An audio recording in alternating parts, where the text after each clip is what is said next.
welcome to Roundtable Live for March 3rd, 2017. I'm BaerTaffy, joined by Northern Lion Mathis Games, Rock Lee Smile, and Maggie Krohn. Welcome to the show for the very first time. Good to have you. How you doing? Thanks for having me. I'm good. I took time off of work for this. This is a good segue from your last episode when you guys were saying, just give up on the streaming life, people. No, I'm just kidding. Just kidding. Well, I'm just one of those people who does it for fun on the side, and then I actually do it for a living for a company, which is like a really different side of things. When you have a foundation like Maggie does, it makes it a lot safer. You are, let me make sure I've got the list correct here. You got game developer, designer, community manager, writer, caster, show host. This is all by your own multi-hyphenate confession as well. Yes, I know. Wow. But, wow. Impressive resume. Can you go into a little more detail about the development side of things for us? Because I'm actually curious about that myself. What you want to know about? Well, where'd you get your start, more or less? Oh man, that's a long story. But I like it. To cut it kind of like short, obviously I've been a gamer for a really long time, and I think all of us have always been like, oh, wouldn't it be cool to make a game? Well, I thought that, and I never thought it would happen. But I got really involved in a game called Vanguard Saga of Heroes a long time ago, and I got really big on the competitive realm of it, and so I started like kicking everyone's booty in tournaments, and I was basically the world champion for all the servers. Damn. And I started getting noticed in the community, and someone reached out to me and was like, hey, we have a podcast opening. We were looking for another co-host, and at that time I was like, sure. And so when I go back and listen to my podcast stuff, I'm like, God, I was weird and awkward. But, you know, like, as you get more comfortable with it, we kind of started getting noticed a little bit more in other realms, and we were getting like 12K unique hits a day, which was freaking nuts, and people started noticing, and some of the developers that were working at Sony Online Entertainment at the time were like, hey, we actually listen to your podcast, and we like your mentality. Like, you'd be a really good designer. You should try being a designer. We have some openings that are opening for free realms. And I was like, man, I'll apply. I live in a different side of the world, but we'll go for it. And I got the job, and now I'm here. That is awesome. Yeah. That is a hell of an origin story. The kid who was like, you know, passionate and loved it. So follow your dreams, peeps. It happens sometimes. You started this off on that note of quitting Twitch, or quitting everything for Twitch, ironically, but you have championed yourself into this position. So well done. Yeah, and I was going to school for healthcare administration and music theory, so that's what my degree's in. And throw it on the pile of Roundtable degrees. They well be on fire. Yeah. Good kindling. What do we got? We got the biology. I know, I'm always like, I have it on my resume, and I'm always like, I'm applying for a video manager job, right? Like, because right now I manage all video content for NCSoft. Yep. And I'm like, what does that have to do with healthcare administration? Nothing. But I have a degree, so. I like to think mine is still loosely attached to the major that I pursued, because I have a communications degree, so, you know. And you communicate daily. I'm communicating well, and I think that's all due to my college experience. That's right, yeah. So I will say that some of the skills that I learned, I do apply to my daily life in regards to, like, the business aspect of things, like knowing economy and being able to work with, like, KPIs and analytical data and things like that probably no one cares about. But those are things that I have to worry about on a day-to-day basis working for a corporate company. Sure. So. I like to think I could take my degree and use it to start a fire, like in a survival game, as kindling. Totally. I mean, those skills would transfer. That's what you've learned. That's what I've learned over these many years. I think it means that you'll tough it out. That's like what my degree means for me at this point. Is he did it. Like, he started something and finished it, so he's got like the bare minimum, like, foot in the door there. So. Yeah, it's a lot. I will say this: it is a lot of time management and dedication, and I think that if you can finish a degree, like, those things are probably the top tier of those things. Because, like, I don't think a lot of people can put in the effort that it takes to get a degree, and anyone who's going to school can probably understand those feels. I am really glad we brought on a consummate professional here, because we've been spending the last few weeks arguing over whether or not you should use paper or ceramic plates, and, you know, that's like our foundation as adults. So ceramic plates, people. Why are you using paper plates? You can't. The world. You're wasting things. There's people starving. There's. Again, but you could use it for, I mean, in your case, if you're Mathis and you're homeless or something, I don't know what's happening with that. No. Hold on. I have a home. You're talking about Rob, who's like in a prison in like Mosul or some shit, not me. Have you met our friend Rob? I was Maggie? joking. It's more so if you need the paper to light stuff on fire, maybe the paper plates are better. Rob needs. Why do we need to throw Rob under the bus out of Rob nowhere? cleaned up his room. He's good. Here's the thing. It's because Mathis, when something gets thrown at Mathis is like, who do I redirect this to? Right, That's like yes. That's a developed skill from being bullied all your life. You just got to redirect that shit It's elsewhere. a solid defense mechanism. It works. We got a really packed show this week. I mean, my God, for all the non-shows that we've had through 2017 so far, we got quite the doozy lined up. So let's get into it.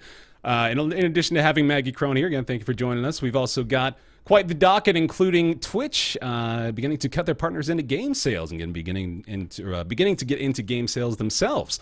We've also got Nintendo. Of course, the Switch was released today along with Zelda Breath of the Wild. We're not going to delve into that conversation just yet, as we want to have Last Grey Wolf Austin, actually, our Zelda guy, to come in here and talk about that with us as well. We've also got the new GeForce card, the 1080 Ti, NVIDIA's fastest card ever. Comes with a price cut on their previous cards, along with a price cut on the Oculus Rift and that controller bundles. There's some good news there, too. We've got the Xbox Game Pass, which is a big story. New Netflix-like subscription service that Xbox is launching this coming month, along with Horizon Zero Dawn, big game launch. And finally, continuing on with our new segment, Game of the Month, we're going to be doing our Game of the Month for February. That's good. That's good, man. There's a lot of stuff. I'm excited, but let's begin. Let's talk about Twitch. Let's talk about the new partner incentive with the Twitch. What do they have, like a name for this? The Twitch Games? Twitch Games, something like that? Mm-hmm. Hit me with the details of this, because I don't think I know them very well. Sure thing, yeah. So this was recently announced. I think it was even this past few days. Twitch is going to begin to allow partners to opt in to a program that lets them get a cut for game sales that they generate from their page. So there's a little graphic. I think, let me pull this up actually so you guys can see this over on the stream as well. There's going to be a new graphic showing up underneath stream players. It looks like a little buy now tab, so you've seen a million of those. And then there's this. They've got this weird point system associated with it as well. Do you have any clarification on that? Or I'm not really sure how that. Oh, are you talking about like if you spend for every $5 you spend, you get points you redeem for like a crate that gives you a random or a seated like chat badge or some kind of like emoticon access or something like that. Yeah. So they've got like these little unlockable things that are associated with it too. But primarily, what's the concern is that they're going to allow partners to get a cut of those sales. The opt-in part of this is actually kind of an important facet too, because while you have the opportunity as a partner to opt in to earn revenue from the game sales, I'm pretty sure about this, you don't actually have the option to opt out of this happening on your channel. I'm fairly certain that at this point they are going to be putting this on every single that was actually my question channel, and I think it's partners only, but I don't want to say for sure about that. It's going to be on your channel whether you like it or not. You just have to choose whether you want. You have to choose whether or not you want to opt in to generate a cut of the revenue for yourself, which I imagine people who are having this forced on them would like to at least have a slice of the pie, right? So this is there's a couple of interesting points to be raised from here. First of all, just general impressions. I'm curious, Maggie, as a non full-time streamer, I'm curious about your opinion on this, as maybe just a sort of hobbyist perspective. Do you think you'll be opting into this, or you think is this really going to affect how you stream at all? So I think it might not affect me as much as it probably does affect like a full-time streamer. It does affect me in the realm of game development, though, because I feel that as a game designer, I'm immediately like, hey, how can I get involved in this? Because I know from a streamer perspective, I know that I want to be able to make, money monthly and know that I'm going to have good income. And I think that there's already affiliate programs out there, and to have them tied into a program that you're already using, I think is always a good thing. I just think my worry is for partners in the realm of, let's say another program comes out, right?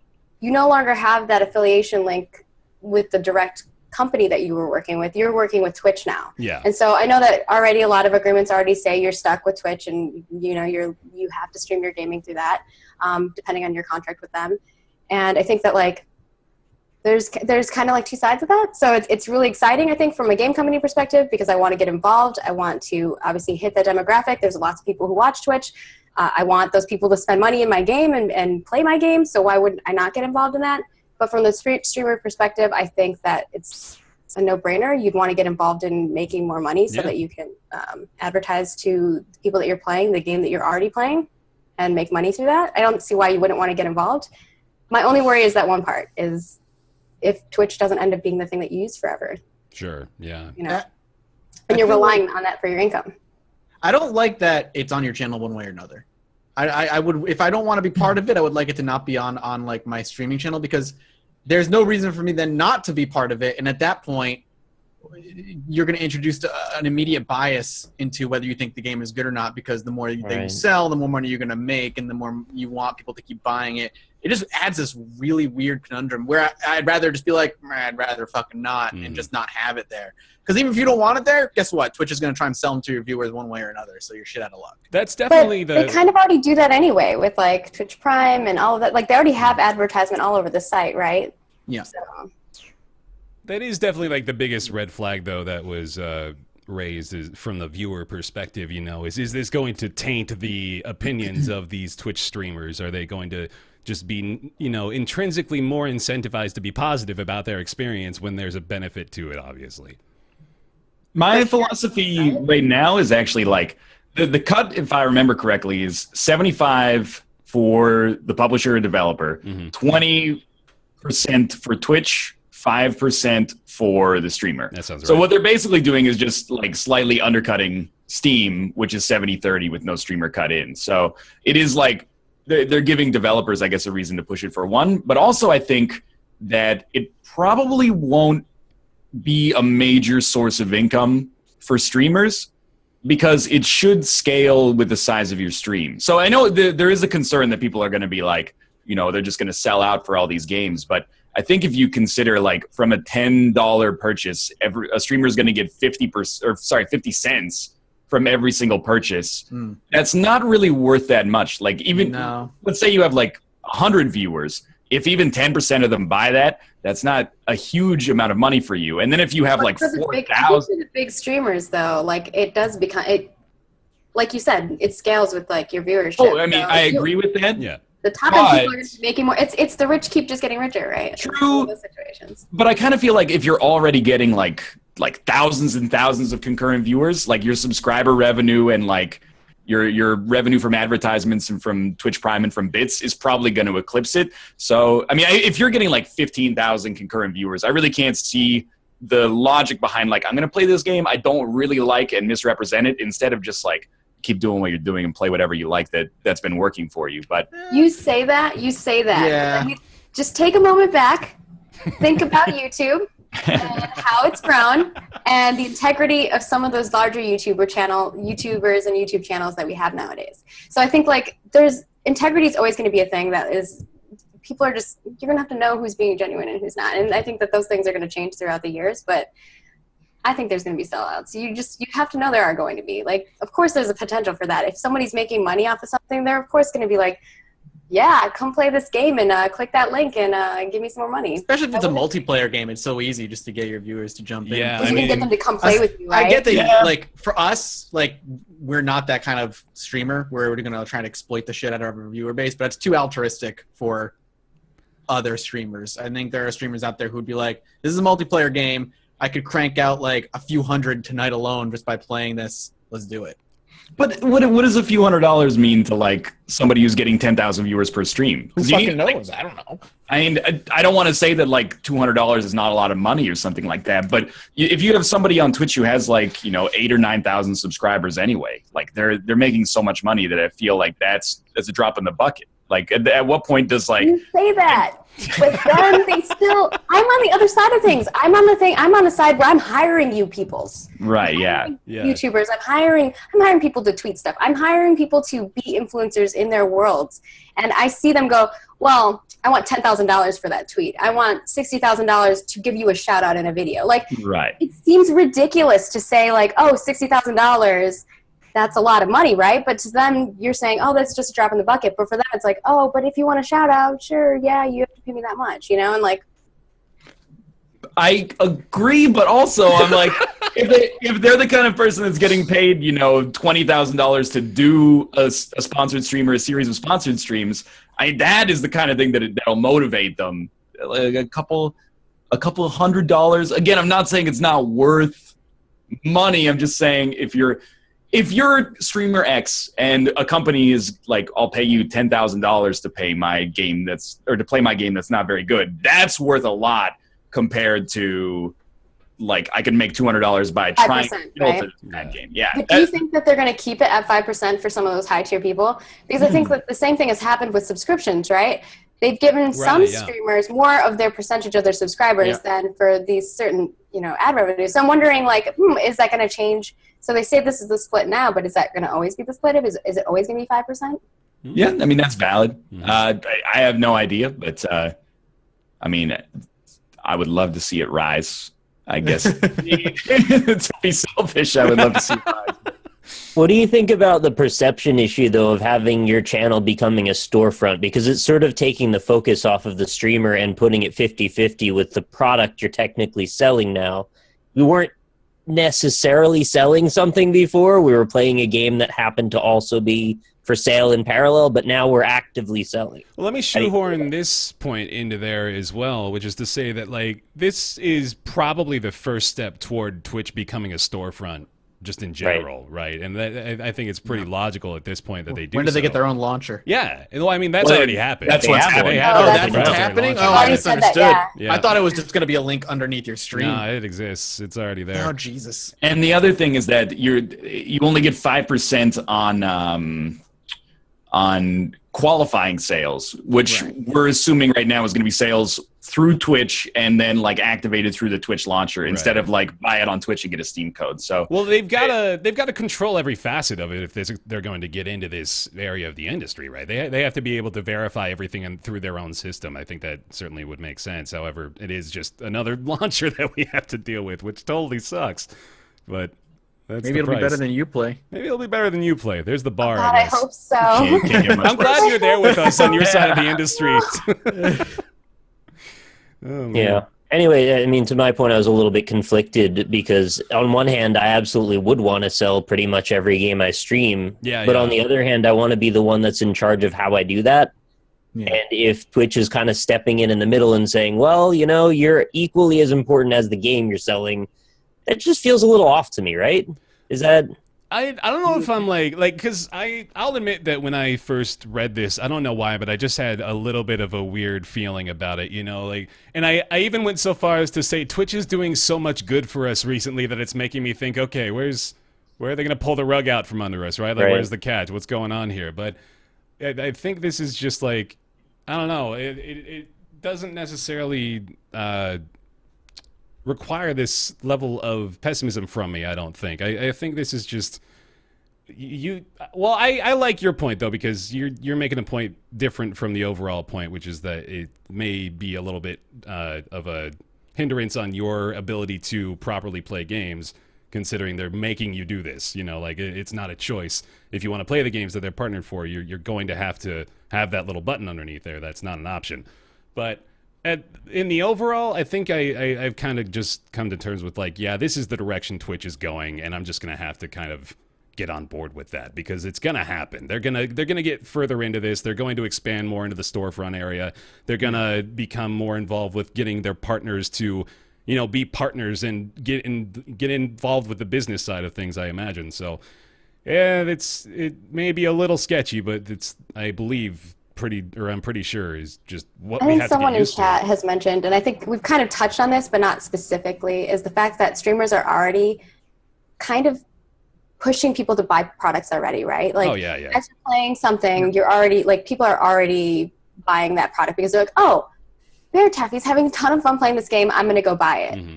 Now, they're buying it because you are awesome and you're making the game sound awesome, but you're not getting anything back from that, right? And I think that this is going to really depend on how they implement it to Nick's accord. It's going to be like, if it's just, hey, I'm playing this game and they're only advertising that game and it's very subtle and it's just there and you can be like, while you're playing, someone mentions, hey, what is this? I want to play it. You can be like, yeah, click my link there and it comes back to me. Like, it doesn't have to be super intrusive, but it depends on how it's implemented, right? Yeah, definitely. I mean, people already have affiliation links. We already know that. I mean, this is basically a next step to integrate it as part of the product. That was another point I was curious about. This isn't necessarily, that relevant to us, but there are quite a few people that use the G2A links, use the GOG links, the Green Man Gamings. There's a lot of affiliates going on already. This is probably going to sever those ties pretty substantially, I would imagine, because I don't expect... Only if the split is worth it. Yeah, I still don't think... when I threw out that, 100 viewers, 10% thing, that was really just to push it to kind of an extreme, because 10% is a ridiculous amount of viewers to sell a game to, to get to actually buy a product. I think that's ridiculous. 10% of 10% is probably closer to what... Yeah, or maybe 1% of 10%. But I kind of have data. Oh, yeah. Enlighten us, please. We're just... Okay. We don't have to pull numbers out of our ass anymore. When you look at an attrition funnel, you look at, first it's impressions, right? It's the first bit is how many people come to your channel? You hit this many unique views, right? Now take that. You guys all know your unique viewership.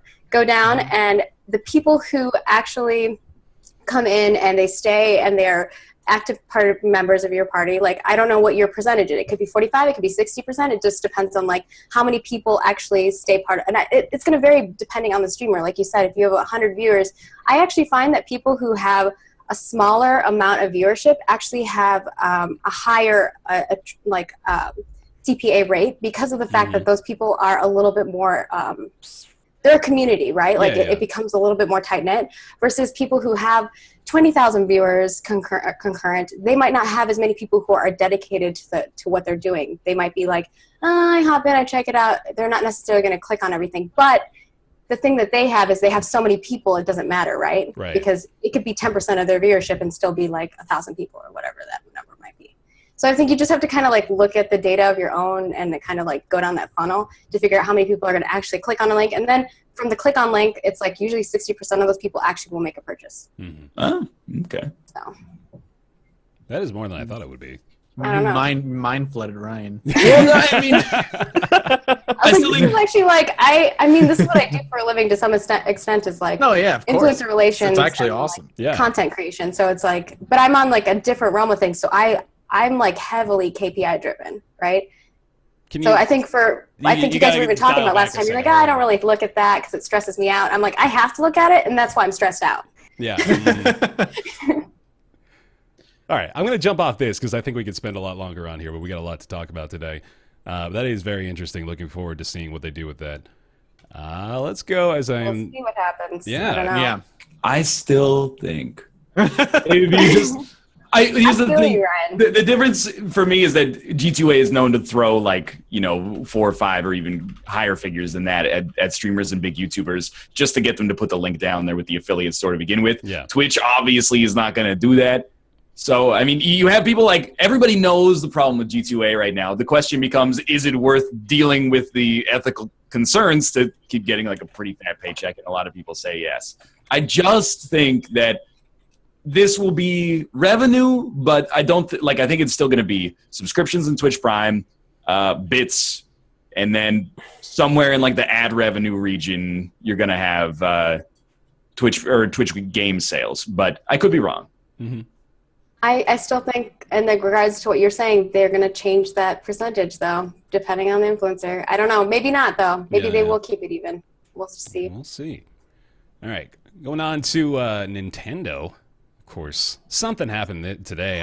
I think there's a lot of people lining up outside of Walmart. Not really sure why, but yeah. I went to Target to get a coffee this morning. Mm-hmm. I walk in and immediately the guy's "Are you here for a Switch?" I'm like, "No." No, and there's a ton of people, and there are other people leaving, and I'm like, "No, I just want a coffee." He's like, "Okay," because we're out, and I was like, "Wait, how many did you get?" And he's like, "We got 10." I'm like, "You only got 10? Good luck. Good luck." Are you telling me that the Target greeter didn't go, "What are you doing in Target trying to get a coffee?" Because Starbucks opens at 7 o'clock in Target. There's a Starbucks in the Target. So okay. When it opens before the Target opens. Maybe if he wasn't so focused on the Switch at the time, he would have been a little bit more off-put by Mathis's position. But no, yeah, he was ready to turn everybody. He's like, "Get out, get out, get out." They had 10 at a Target. Yeah, that is, man. Okay, I don't want to. Nothing.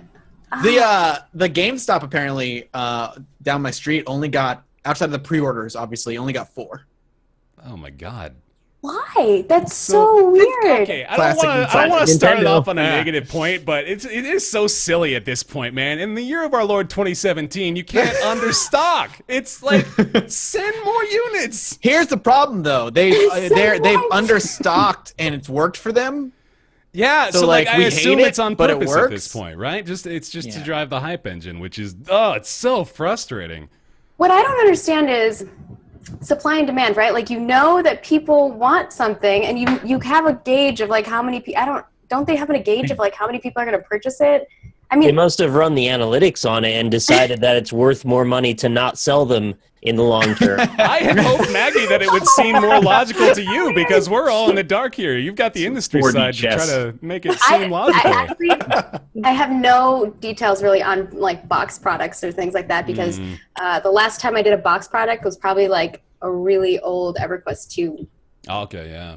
like a thing. Because like ever since I want to say like 2008-ish, box products haven't really done so well. So I don't know how true this is, but I also had people on Twitter when I was tweeting about it earlier this morning saying they could get in and get a Switch, but they had already sold out of all the Zeldas, but they still had Switches. And I'm like, how does that happen? Like, how does that? Well, weird mismatch resellers happen? is the first thing that comes to mind, right, for Zelda. They But buy all the Buy every Zeldas and single eBay them. copy, Yeah, right, that's true. I That's have true. all the Zeldas. That's crazy. I mean, oh god, I don't want to dwell on this for too long, but like Nintendo is encouraging that by undersupplying. They are absolutely encouraging that third-party seller market for people. Yeah, I'm that curious. are Like, trying to- I'm gonna get eBay real quick. I want to see like you just I still looked what the last NES night. Classic still sells for. Oh god, Oh, yeah, yeah. no, yeah, that thing too. Jesus. $164 is the first one that pops up. That is an expensive Oh. Raspberry Pi. You right? Keep in mind, though, people look at eBay a lot of the time, and so you got to see the ones that have actually sold, not the ones That's that are true. just. Yeah, there's a lot of listings that are like for 7 days they're going to be up at 100. And they'll go away Yeah. eventually. Anyway, scrolling down. Yeah, apparently continue. Zelda is a masterpiece. So let's get back in the positivity train, I suppose. I haven't gotten Austin, to play it, but I think it's the only reason why I want to get a Switch right now. I feel like all the other games on it, I'm just like, I know probably some people are going to hate me for that, but like I just feel like none of the other games for the product are really like exciting me. I think there's a couple, but they're just not out. They're not coming out with launch of it. So Yes, correct. So. I am 100% Even with showed you. the trailers of them, and I'm like, oh, sweet, they're going to launch with them, and no, Yeah. No. they Yeah. just teased me. We're in that camp, I think, for the most part. However, I think, like, in the last couple of weeks, they've made the case for Day One Switch Yes, a lot. arms. To everyone in chat, arms, yes. Oh, yeah. They've made the case for Day One Switch a lot more compelling. With Zelda apparently, again, being God's gift to Earth, but we have quite a few more indie titles that were announced for the Switch as well. Runner 3 is going to be coming to the Switch fairly soon from Choice Provisions. We've also got SteamWorld Dig 2, which I like. SteamWorld is a good time. Ukulele, Runner's of course. exclusive, right? Is it? Yeah, I think it I believe actually it might is. be. 'Cause Yeah. that like actually kind of bummed me out a little bit because I wanted to play that on PC. Yeah. But yeah, the SteamWorld games have been pretty damn good. Ukulele will be coming to the Switch as well. You got Blaster Master Zero. The Blaster Master games were on the 3DS, I think. And I guess that's just going to be the Switch version. Pocket Rumble from Chucklefish. I don't know much about that, but I've actually heard decent things about it. Quite a few more. You got Stardew Valley coming onto the Switch as well. You got Tumbleseed, which we've spoken kindly of in the past. Exquisite experience. You got Overcooked coming there. Escapist 2, Goner. Kingdom 2 Crowns, which I'm really excited about, actually. That's the co-op version of Kingdom. That was Cool. from 2015. And Dandara, which is a new one from Raw Fury that I actually am curious about as well. But there's quite a few indie titles that I did not know about until very recently, and that makes me happy. But yeah, I am still with you though, Maggie, in that the argument for it at the moment Some is of those are already out too, like Goner and things like right. some of them Yeah, are so quite a few of them are products that you still. can like. I feel like this is going to be similar to my feels on the Xbox stuff when we start talking about that, but it's like I own most of the games already. Sorry, I accidentally muted myself. Oh, I No, missed I'm it. with you. I don't think there's really anything on the console, right? If you don't have a Wii U, like obviously pick up a Switch for Zelda. But if you have a Wii U, I find it difficult to really find an excuse to buy a Switch right now. come just the find holidays, it difficult to buy a Switch in Right, general. yeah, exactly. As well. So well, I mean, yeah, like it's hard outside of like maybe at the year's end when you have ARMS, Zelda, Mario Odyssey, and like obviously a Nintendo first party stuff that's lining it a little bit more. Yeah. Outside of that, though, I mean, there's not too much for it right now. Yeah, I think a lot of the big driving force on the Switch is just kind of like it's the new thing, so everyone needs to buy it, which Nintendo has been on top of, for many generations now. It's sort of like a new Apple device. Everybody just wants the new Nintendo thing. Mm-hmm. And, well, they also didn't really talk at all about if the Wii U version of Zelda was any good. I haven't seen anyone talking about that at all. I want to hear you talk about that. I know you're going to talk about it. I'd say the only thing I've read about the Wii U version is that it runs worse than the Switch version, but other than that, it's pretty much identical. So let me hear I can't speak to whether or not it runs worse than the Switch version because I don't have a Switch. Mm-hmm. And I actually went out to Walmart at 3 o'clock last night just on a lark in case they had one left. They said they actually had them until 1:30. So I was just a little earlier. I could have grabbed one. People just like lazily walking in just like you around 1 a.m. Hey. I just went and grabbed Zelda on the Wii U and I was like, you know what? I'll take a chance on this. Nobody's talking about this version of it. Maybe I'll at least be informed. And the dude didn't even know what it was. I was like, can I get a copy of Zelda for the Wii U? And he's like, we've got Twilight Princess Remastered. You're like, no. And I pointed at it and he's like, no. Oh, that one. All right, it was very confusing. So let me hear your surface level impressions, because again, we got to wait until we get to the in-depth stuff until we've had a little bit more time. So no spoilers here, obviously. I did play like literally 12 hours of this since I picked it up at like 4 a.m. and I've been playing it almost nonstop with a couple of breaks in there. I had to do some errands. For not having any sleep. Oh yeah, my sleep schedule is super broken right now, so I'm just kind of riding the wave of that for the moment, like Mathis. Yeah, we got these two. It's a fucking wild. I'm trying to use my time productively. If I can't sleep, at least I'm playing Zelda, right? Yeah, so that's that's true. what we talk about. So first impressions were essentially, it's that gameplay preview that we saw at E3. Doing that for a while, and then I got off of that plateau at the beginning, and it's like, wait a minute. You serious? This game is like 1 million miles long in every direction.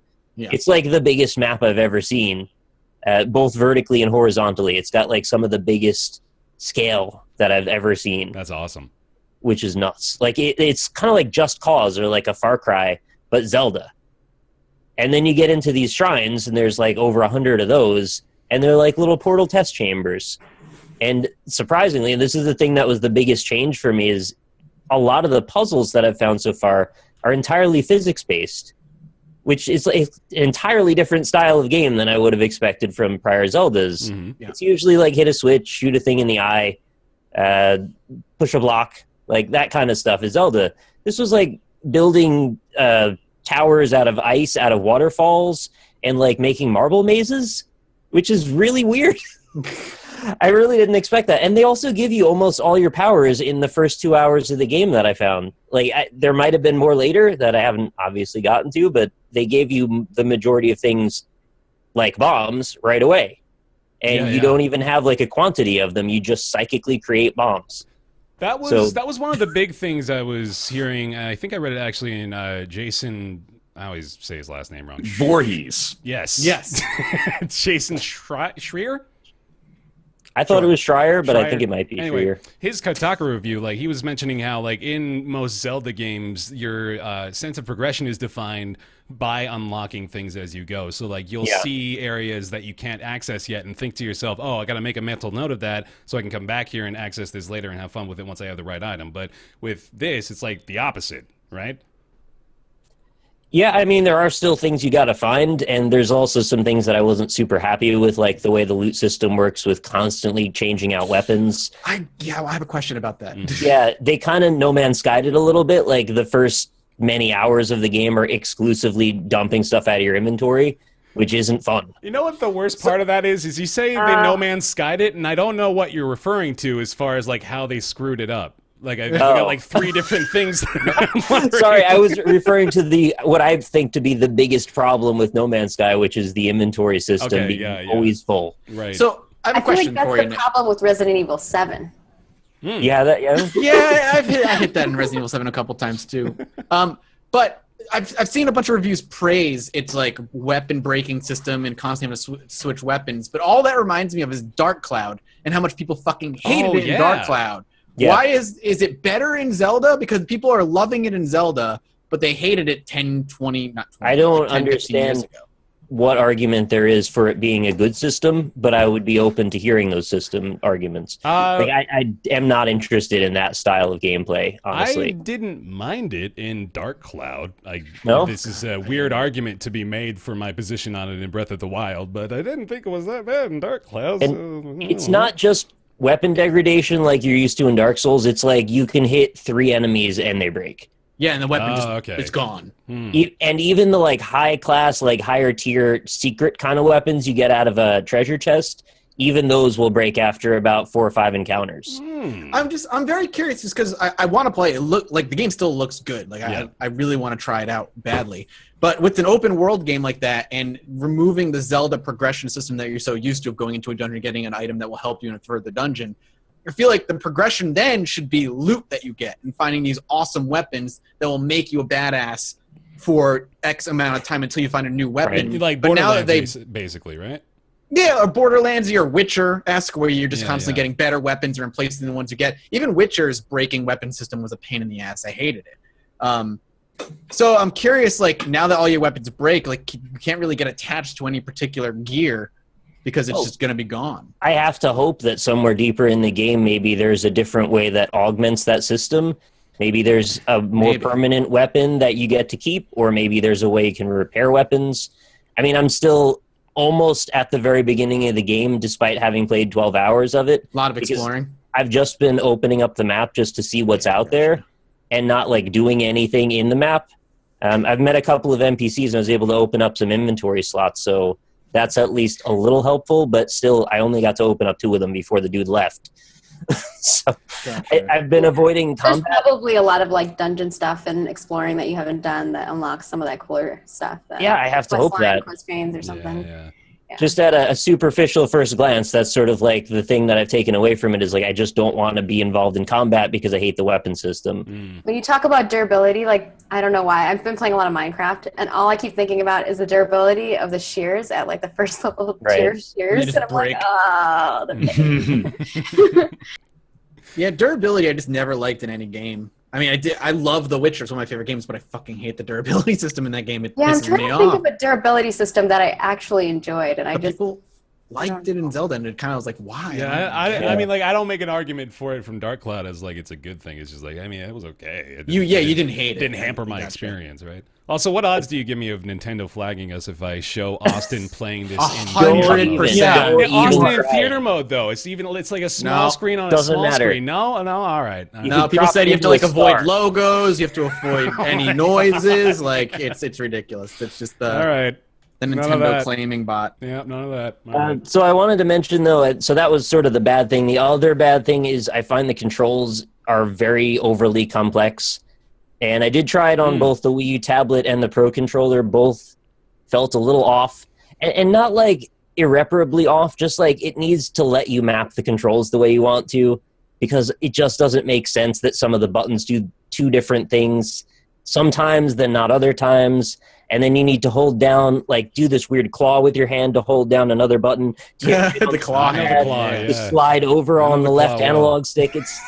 It's just unnecessarily complicated, and I think there's a better way to do it. I don't know what that is necessarily, but it's a little awkward. Yeah. Sorry if I'm picking your brain. Have you ever played Dark Souls with keyboard and mouse? Because God, no. It's like someone just took their face and they're like, let me just smash it on my keyboard, and there's your hotkeys. Go for it. Like, what? So let's I want to hold you back if you're going to ask another Zelda question, because I'm going to ask one more Zelda question. Okay. Do you find the stamina system annoying? Because I hated it in Skyward Sword. It's sort of give and take. Sometimes it's annoying, sometimes it's fine. You start out very limited, and you do get to upgrade it, so I'll just say that, I guess. All right, I'm eager to check it out. I still want to play it. So. And before we move on, I do want to say that the game does generally play pretty well. It doesn't look fantastic. It's got some kind of grainy issues. The draw distance has some problems sometimes, but it also looks beautiful sometimes too. In certain situations, there's a lot of stuff physics-wise going on, and it will destroy the frame rate. Other times, the game plays mostly fine. Ultimately, I think where I'm landing, and granted, 12 hours is not like the whatever, like 300 hours that I'm probably going to need to see most of the game. Yeah. But in my experience so far, it does seem playable, and it does seem like an okay version of the game to get if you really want to play Breath of the Wild and you don't want to buy a Switch. I don't regret the purchase, and I will probably play a lot more. So cool. That's just kind of the bow on it, I suppose. Awesome. Sounds good. Yeah, so there's the Switch stuff. We'll be talking more about that. Well, actually, next week is PAX, so more on that later. But yeah, we'll figure out what we're going to do there. Let's talk about the new GTX 1080 Ti. Not much to really talk about here. More to the point that there's a new card that is really, really good, which made all the other cards cheaper. So, hooray! The cheaper cost of PC hardware is a win for everybody. And going along with that is also the story of the Oculus Rift dropping its price by $200, which is actually a very right on time, story. Right? Yes, exactly. Good. Didn't we think there were no more ways that the Oculus Rift could make me sad? I had come out the other end of that dismay, and now we found a new way. But, to be honest, I'm actually glad that it dropped in price. More people are going to be able to get the Touch for a reasonable amount, and it's a really competent, decent VR setup. Pair that with HTC Vive. So yeah, does the $200 price cut make this like an insta buy over the Vive? I think now that the Touch exists, yes, because almost every game works. Mm-hmm. My Makes opinion, sense. no. But you gotta defend that. I've used both of them, and I feel like the HTC Vive is a better, superior product in all of the senses of like the way that I experience the game and the controls and the way that I set it up in my house. Like all of it combined together, I feel like it's just. I know it's more expensive to some extent if you get the full setup, but I don't know. I just like the product better. Do you think it's the controllers themselves, or do you think it's just like Valve as a whole just understands VR to a finer point? I don't know if that's necessarily the case. Maybe. I don't know like what's going on in the back end of that, right? Like I'm kind of new to the VR world, but the past 2 months I've just been playing a lot more VR games, and I love it so much. I'm just trying to convince my boyfriend to get in on it. You gotta help me convince all these guys, because I'm like me and my core group of friends now that like they've got like at first I was really because I get really motion sick, and I've never been really motion sick until now. As an adult, which is really strange, and I guess the more that I played the last few months, I've just been really, really liking it and just having a lot of fun. And I don't know if it's because I'm surrounded by like cool people that I'm also playing with, so I'm not alone playing by myself, but I've definitely been enjoying it a lot. Yeah. I'm excited for this as another step closer to the idea of VR becoming a lot more mainstream. I love that my enthusiasm for it is being backed by the industry more or less continuing to go down this road, because I feel like at any point we could see them say like, well, okay, VR isn't working, let's just wait a few years and see if maybe the market picks it back up again. But that's not the case, like Valve is going really strongly into it. In fact, like with Gabe Newell's recent press thing, he was mentioning how they're now working on 3 full-fledged VR games, not just gimmicky stuff, but they're working on the real deal. And we've got, these price drops coming. The new graphics cards are inherently going to make it a lot more accessible for people, just because not only does it make it easier to run that sort of a gear, but it also makes it easier to get in on the ground floor when the cards are becoming cheaper, for every new generation. So it's awesome. And now they have like tons of laptops that are super accessible for VR that you can play on too. And my only thing, I'm guessing you're talking about the 1080 Ti. Yes. Yep. You're talking about, yeah. I think like that product is good if you are doing VR stuff, but I feel like it's not like that drastic of a difference from the 1080 because it's only like a 25% increase. So it's really not that big of an increase to make an upgrade. Sure. Yeah. So it just kind of depends on what you have in your PC here right now. Yeah, and you're right, but like the thing I'm most excited about from that is mostly just it's getting cheaper. Like that is it's still got to be, and I think it's by admission of the Oculus people as well, it's got to be the number one thing turning people off to it, right? Is the cost of admission at this point. It's still just it's an enthusiast only device with this price point is the problem. I feel like if you want to get into VR and you're like kind of new to it, I actually think the PlayStation VR setup is probably the easiest to get into, and it's probably cheaper in retrospect. I don't know. That's my opinion of it, and what I think would be the route that I would recommend to if one of my friends was like, "Hey, I'm curious about it." What games have you played on the PlayStation VR? I'm trying to think of like. I'm so bad with the names because I don't know all the names because like they're really weird games. Like one of them is like I'm adventuring and I'm like shooting bows at skeletons and random stuff and there's puzzles. I don't know all the names. Oh, I think I know that one actually. Let me see if I can find it. That might be Vanishing VR. It's kind of like no, it is. It's totally like Zelda but in VR. Is it Vanishing Realms? Link's Crossbow. Yeah, Vanishing Realms. Vanishing Realms. Yeah. That's it. Vanishing World is actually super cool. Yeah, you should play it if you haven't. Yeah. It's I don't know. I like how immersive it is, and it's kind of cutesy art, so it's not the greatest like high res, but it's pretty fun. Mm-hmm. Did you by chance play the Batman one on the PlayStation VR? No, you I didn't. definitely will have to check that out. Mm-hmm. I've heard good things about that too. Yeah, this is again just a gush moment for me of hoping that someday soon we're looking at V2 of this. I would love to see another week of talking about VR despite the last seminal VR game coming out like 9 months ago. Bear just wants us to have a Roundtable wing in Elite Dangerous. Yep, the landscape keeps getting better and better. There's a lot of VR stuff, man. It's like people aren't paying attention to it, but there are VR games coming out. Absolutely. And I got to admit, like, to your point, Bear, about how you're saying, like, what if this is, like, getting cheaper, maybe VR is just, like, being delegitimized, or maybe the industry's going to move on. There's a part of me that's like, is this, like, the Battleborn moment for the Oculus? Are they about to jump off the cliff? I see, yeah. Rip Battleborn. Sorry, Battleborn, I don't mean to throw you under the bus. It's a good game. It's just, it's such a good game. I actually do like Battleborn. Bad for them. Like, such a good game. I just feel so bad that, like, they just got crushed by Overwatch, to be honest. I want to hear you talk more about that if you have further points, Maggie. I'm curious. About the whole Battleborn versus Overwatch thing. I want to hear it from the industry side. From the industry side, I feel like that's got to be really rough. I mean, I don't know I don't have like a ton of friends that were on that side of things. I know some people who work over there, but I don't know like inside details, and I wouldn't share those even if I did. But I think that from a perspective of a developer, it's really rough when you put your heart and soul into a game, and that there's so many moving pieces that are in that, and so many people's jobs that are online, that no matter what your product is, right? Like you're putting all that time and effort into it and money, and that's a lot of people's jobs. Like it's just really rough. Yeah.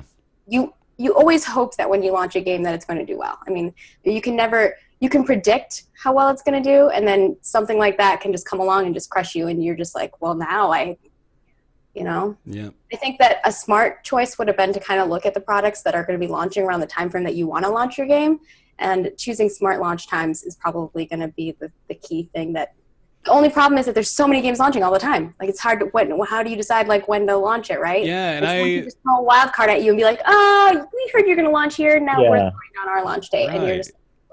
This is going to sound really out of left field, but the fact that Horizon Zero Dawn launched right before Zelda, and I know they seem very disparate, but they're both giant open world character action driven games about a confluence of old fantasy and new school sci-fi. Yeah. Like those are very specific themes that came together in this one spot in the space of a week. Yeah. It's like an illusionist prestige kind of thing all of a sudden. Maybe the secret ending is they're both in the same world. Oh. Yeah. There you go. There you go. Damn it. Why'd you have to spoil? I'm going to throw the I think the difference between those two is they're hitting a different audience of people. Not necessarily like the two types of audience aren't playing the same, they wouldn't play the same game, but they're more like single type player games where you can like buy it and then play it when you want type of thing. Yeah. Instead of where like Overwatch and Battleborn are really multiplayer driven. So you're going to have other people to play with. And it's rough when all your friends are playing Overwatch. You're like, well, I guess. Yeah. Yeah. I think any PvP oriented game and competitive oriented game that directly derives content based around other people is going to be hard. especially if you're For Honor. See, like, we're going to have a little bit of a For Honor section later, whether you like it or not. So let's talk about it then. All right. Let's talk about Xbox Game Pass. So this is the part Before we talk about that, I got a bone to pick with the Xbox One. Okay. Oh, all right. I don't know if it's because your Netflix machine? Yeah, exactly. I don't know if it's because I just like there were literally like 2 years when I didn't turn it on. Yeah. And I'm not trying to start this circle jerk of like, you know, was there anything to play on it? It's more just like Halo, and that's it. Halo was too. I'm disappointed in you. I'm so disappointed in you. I'm just gonna say that. But like, I didn't turn it on for 2 years. What happened, and now it doesn't like to turn on. Like every time I turn it on, it goes like, you know, hey, we're not going to turn us off and turn us back on again. And then I turn it off and turn it back on. And after like 6 attempts, it's like, all right, now you can get to Netflix. It's actually bad at getting to Netflix. I can hear it now. Just being like, oh, now you want to turn me on, motherfucker? Exactly. I 100% agree. You know, with Ryan, you. it takes a little time. You gotta like. You can't just go for it right away. Turn it on so quickly like that. No, trying to start it like a lawnmower. You're right. You're right, though, man. It kind of is a big old piece of shit. Like the longer I have it, it seems like the worse it does it navigating through its own dashboard, which doesn't seem like a problem it should be having. But like every time I boot it up, I feel like I have to restart it to actually get an app to launch. It's ridiculous. There's a sunk cost. Like I was probably never gonna get my money's worth out of the console, but I was like, you know what? It's a Netflix machine. I can live with it. Right. Now I'm actually like, it's less work, or at least less annoying, to hook my laptop up directly to the TV with an HDMI cable than it is to turn on the box and then hit the Netflix button. Yeah, man. This is like a gross misunderstanding probably of how this is actually working, but I'm imagining this is an incredibly powerful PC that's attached to your TV, and yet it can't run its own 2D UI. Yeah. What? Like, how does that happen? Anyway, the OG Xbox 360s that red ringed. Yeah. After like 2 years. I feel like it's some kind of like, also, like security on the Xbox One is a lie. My wife is, my wife is a 95-pound Korean woman, and I am not a 95-pound Korean woman. Yeah. In case that's not clear. We know that, yeah. So they let you sign in with like your Kinect silhouette. Yeah. They will let me sign in as her without me even asking to sign in. They're just like, hey, Kate. And I'm like, yep, you got me. You got me. It's Kate. Glasses, no hair, and all. Yeah, it's a spitting image. So, like, I don't know. I don't mean to just. It really could be because like maybe the circuit's just degraded or atrophied somehow from not being turned on. You can open it up and find out what's wrong with it. Yeah. Oh, I don't want to. That's even more work for Netflix. Anyway, Xbox Game Pass got announced today. It's a new subscription service on the Xbox One. Again, all games I already almost own. For $10 a month, subscribers can play more than 100 Xbox One and Xbox 360 games via backwards compatibility. A list of known included titles: Fable 3, Gears of War Ultimate Edition, Halo 5 Guardians, NBA 2K16, Payday 2, Soul Calibur 2, Mega Man Legacy Collection.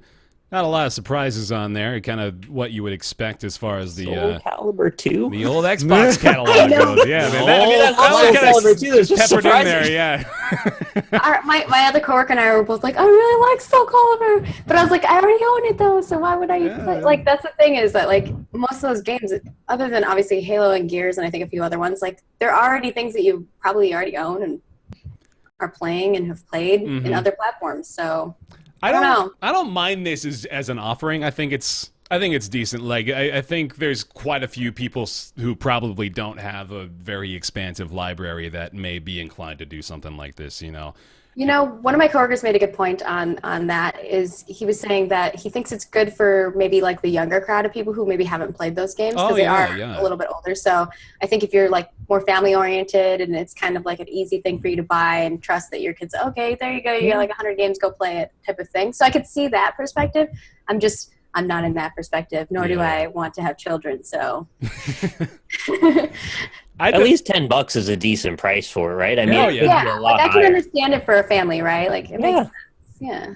I can certainly think back to like 12-year-old me. That's obviously a much different time now, which is weird that that's A, 15 years ago, and B, so completely completely disparate to the current. Before Bear was a bear, he was a cub. The little baby. But yeah, like, you know, just going to Blockbuster and getting 1 or 2 games a month at most, you know, it was like that was the extent of my experience. So this would have been great for me at that age to be like, oh yeah, I can play 100 video games in a month. That sounds fucking awesome. Let's do it.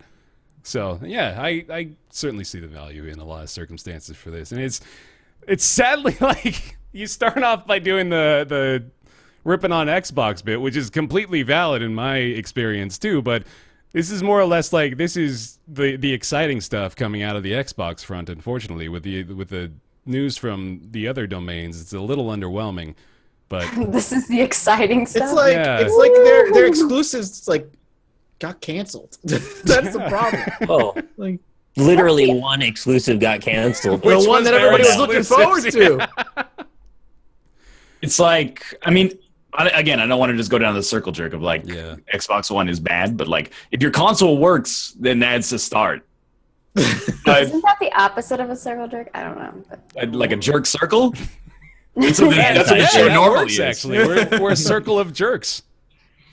Totally makes sense. I just like I just want it to turn on properly. You're setting a really low bar for it. Low bar. Maybe that's why I'm not as annoyed by Uplay as everybody else, because I'm like, well, at least like on the 3rd attempt it works. Whereas in Xbox, it's anywhere from the 1st attempt to like the 15th. So, you know how I was going on and on about how I wanted to move all my Rock Band stuff over to Xbox One, and then that was like the primary reason I wanted to get one. Mm-hmm. Yeah, so I finally got around to doing that the other day, and it turns out you can't move anything over except for Rock Band 3. No. None of the DLC, none of the Rock Band Network. Like, the whole point, they just stopped supporting it. Oh, it sucks. Or it's, I guess, still in development out in space somewhere. I don't know. They gotta get another GoFundMe to get that working. I can't really complain because, like, they sent me the whole kit and everything for nothing. But it's like I really was excited to play my favorite songs again on this. I miss that, man. Did you ever get into Rock Band back in the day, Maggie? I didn't really get into it as much, but I do have the set, and a lot of my coworkers were. They're really into it. I was like, I'll play my real guitar. Oh yeah, show 'em up. Mm-hmm. I was an elitist in that sense, but like I have played quite a bit of Rock Band. Oh yeah. And that was a tangent. I mean, that wasn't Xbox's fault. It wasn't Microsoft's fault. It was the Harmonix, really. But I just call it DDR for my fingers. I don't know. Cool. Yeah, Xbox Game Pass. It's just a general good thing, even though the Xbox One doesn't work. All right, here we go. Let's do the doozy here. Let's go with Horizon Zero Dawn. Yeah. All right. So, if you haven't played it and you haven't bought it, buy it now and play it now, and that's it. That's done. Right, over. Segment the show's done. Cool. Good shit. Tell me about your initial experience, Maggie. It's gorgeous. First of all, I think that's the first thing that everyone's going to say is you come in and it's beautiful. The gameplay kind of reminds me. It's a mix of various different things, but I like it. I think it's fun. I think it's straightforward. The story's really neat. So far, I have lots of questions. I don't want to spoil things, so I don't want to ask the questions here, but I have lots of them. I have not played probably as many hours as some of you guys have, because I like I said, I have a full-time job, so I haven't gotten. Wow. Because I have things to do. So I meant a full-time job that doesn't let me play games. Games of my choice, I guess, is more so the case. So I haven't gotten to play as much, but I think it's definitely fantastic so far. Mm-hmm. I love the look of it. I love that they had the foresight to include a photo mode as well, so I could just gush over it for hours because It's really pretty. oh, it's a good looking game, man. It blows me away that they can make games look this good on the PS4. I tweeted this last night, but apparently this runs on the new engine that Guerrilla made for Until Dawn. Kojima's going to be using that in his new game as well. I forget what it's called. It's the Dissidia engine or something like that. But yeah, so this is a brand new engine that they've recently made, and it definitely shows because holy shit, this game looks fantastic. Beautiful. You know, I got to say the foundation of what I think makes the game for me is, in addition to the stuff you just mentioned, the premise itself is enough for me to actually want to get really involved in it. It's rare these days that you come up with a premise that's like, oh, that's actually kind of unique and also mysterious. You can usually kind of figure things out in about 10 seconds of reading the story beats.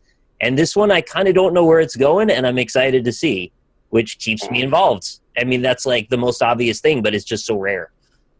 I feel like the last game that gave me the same feels that this game is giving me is Journey, and I don't know how many other people have played that. I love Journey. If you haven't played Journey, you can literally play that game in 45 minutes, but it is 45 minutes hella worth spent. Like, it is such a good game. And I think, like, it gives me that same vibe, not only because it's beautiful, but because it's, like, really thought-provoking. And even though that game has, like, way less content, I think, like, it just gives me that same feel. Like, I don't know if I'm going to be satisfied at the end of this game because I don't know what the story is like at the end, so I can't give you, like, the overarching feel. But so far, I really, really like it. It's going to be a cliche and predictable comparison, but I got a serious Skyrim vibe the moment I began walking out into the open world. Like I got that moment where there's that waterfall. I was like, this is Skyrim. We're in Skyrim. Yeah.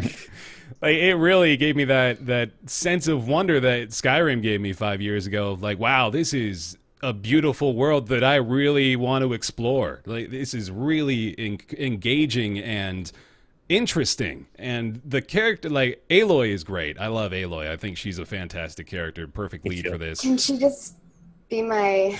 Bye, Brian. I think I found my love. Yeah, she's excellent. I love all the characters you meet at the start. The voice acting is really good, exceptionally good. I think Ashley Birch is the voice actress for it, and I've actually watched a couple of her interviews. She does Tiny Tina and a couple other people, so she has some big names underneath her already, but she's just, like, the way she talks about how she got into the character and how she feels about the character and the story, and, like, the voice that she was looking for the character is really cool. So it's definitely worth watching a couple of those interviews if you haven't. That's cool, yeah. And the writing, of course, does assist that as well. Like, all the characters, they absolutely seem like they belong there and they have their role in what's going on, and it all feels completely, believable. It feels like this world exists without you, and it's extremely satisfying to just see, to just partake in. It's cool. I love it. I could gush more unless anybody else wants to take the stage. Phrasing. I feel like I talked a lot. Sure. I'll chime in because I've played a little bit of it so far. Sure. And I want to preface this by saying, chat, relax before I say anything. Oh, here we go.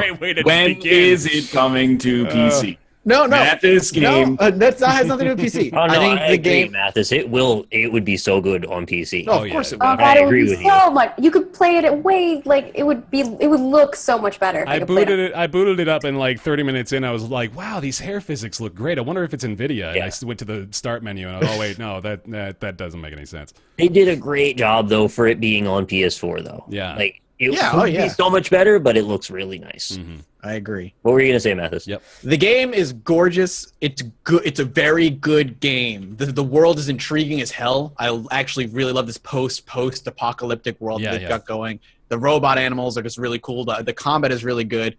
But for me, the issue lies, it's a good game. It's a good game. I'm laying that out there. Mathis, do you think it's a good game? It's a great game. Mathis thinks it's a good game. It is still no different than most of like Ubisoft's open world games. It trods the same paths of climbing towers and collecting things and doing side quests that don't really mean anything.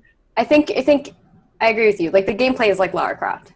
Oh yeah. The gameplay for me is like, it's good gameplay, but it's nothing.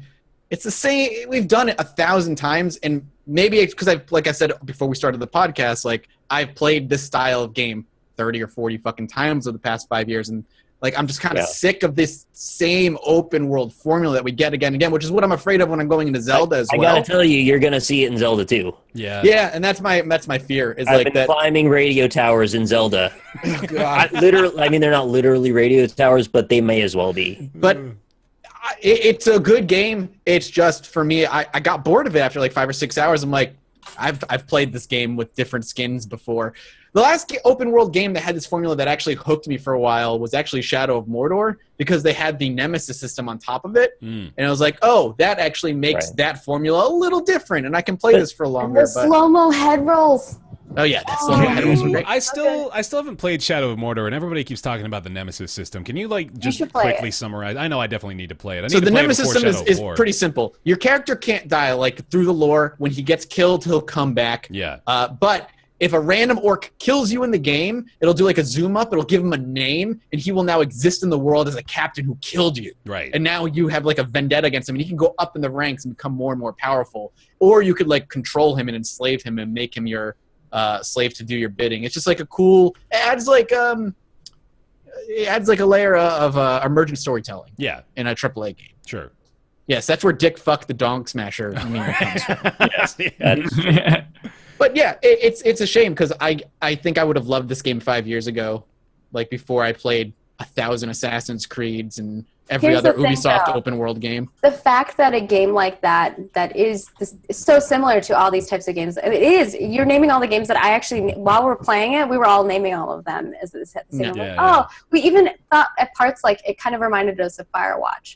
So I think like being able to like compare it to some of these really, really awesome games within those genres, that is great that it can do that after so many years, right? Yeah. And I don't know if it's because some of us haven't finished it yet. Maybe we're going to change our minds as we play through it. But I think that's kind of like a cool, refreshing thing to see that somebody can make a product that's similar to all these products, and it can still revive the heart of what gaming is for people. In my opinion. I feel like we've done the same thing with MMOs, right? We've seen a million of the same MMOs, but when are we going to get that MMO again where we're like, oh, this gives me like the EQ feels, right? Or, oh, this gives me what it felt when I was playing Ashen's Call, or whatever that nostalgia is for you, right? Yeah, to echo that sentiment too, like Sam Strippin, we all know Sam, actually tweeted this about his experience with it, that like, games like this, they kind of have to charm you to really get you invested enough to go through the motions. Like, especially Mathis, like if you've played 30 or 40 of these games, you know, like you've got to have kind of a better intrinsic reason to want to move forward than the gameplay cycle, right? Because that's not as satisfying to you anymore. And I think this game has that charm, honestly, and I think it's mostly the presentation, the character. Well, it's really not even mostly anything. It's the fact that the complete package is, like you said, is so incredibly well polished. Like, they do everything really well, and on top of that, they take the elements of all of these incredible games that we all love, like The Witcher and Skyrim and all these wonderfully renowned open world experiences. They take a lot of the best elements of those games and they do them extremely well in this. Like, it's a lot of things that we've seen before, like you mentioned, just done in a unique and interesting way and done extremely well. Yeah, and that's what I'm saying. I'm aware that it's a good game and it's a polished game. I'm actually more excited that Guerrilla, the developer, actually finally has like an amazing game under the belt, because like the Killzone games is what they're mostly known for, and those are like, they're all right. But I'm excited for them to actually have like this really landmark title under their belt. Mm-hmm. That's my opinion on Horizon Zero Dawn. Good.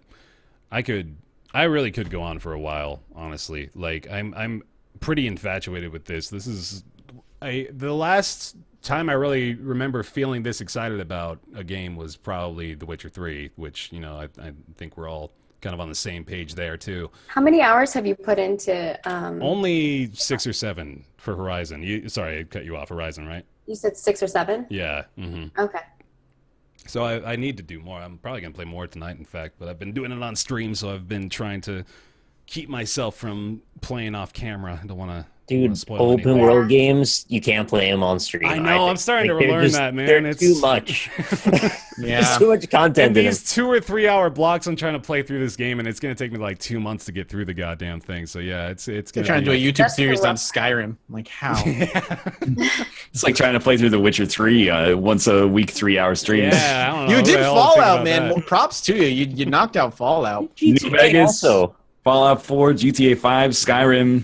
Yeah. You do all the sandbox games. I don't know how you do it. Do you just ignore a lot of the side stuff? Yeah, exactly. The storyline. Mm-hmm.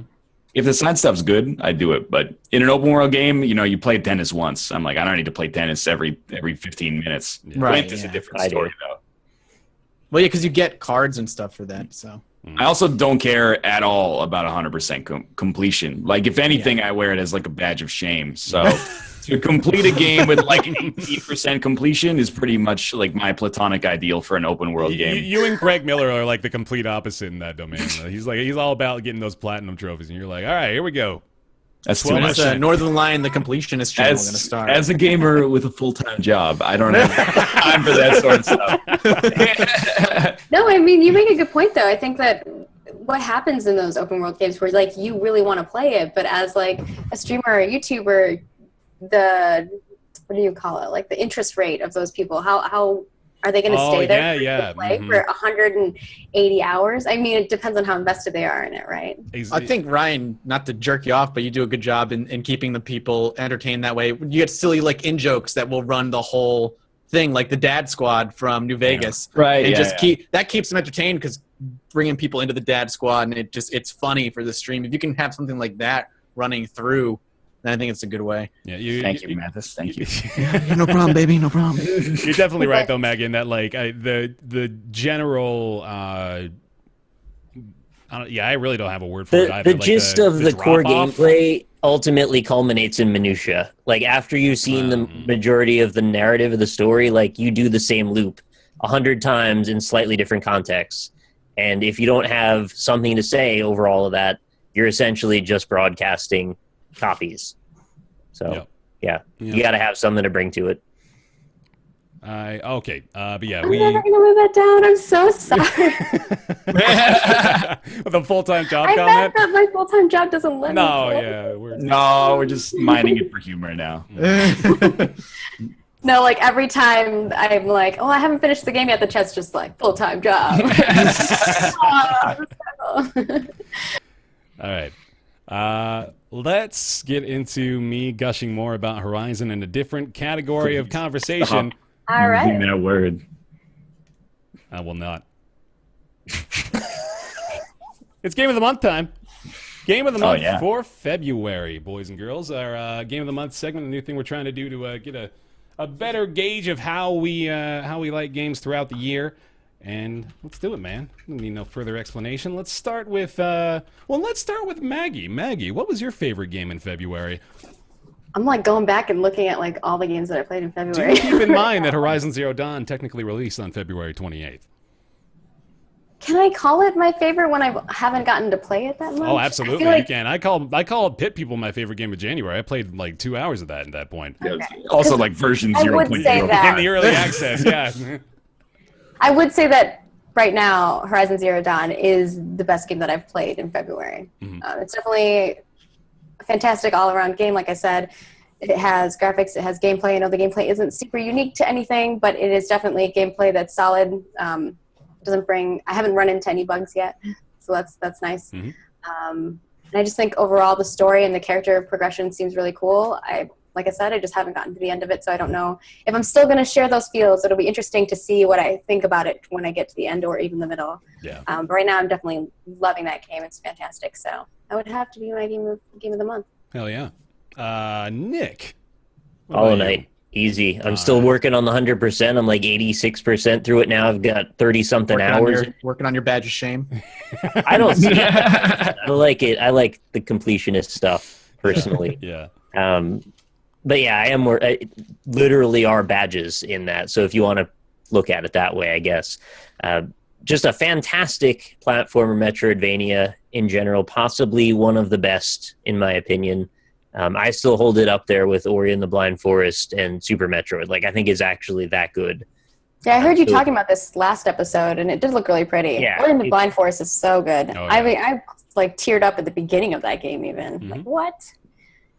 Also, I And stuck it. what's really getting me too is the sort of parallel story that's coming out now in the sort of post game, because I got an ending and then I kept playing it for an additional 10 hours, and now it's sort of going somewhere else, which I'm very That's interested cool. in seeing where that goes.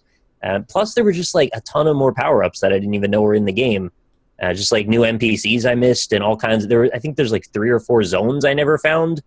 So the game is freaking massive, and for $15, like, you couldn't really argue with the value per dollar if you're interested in that kind of game.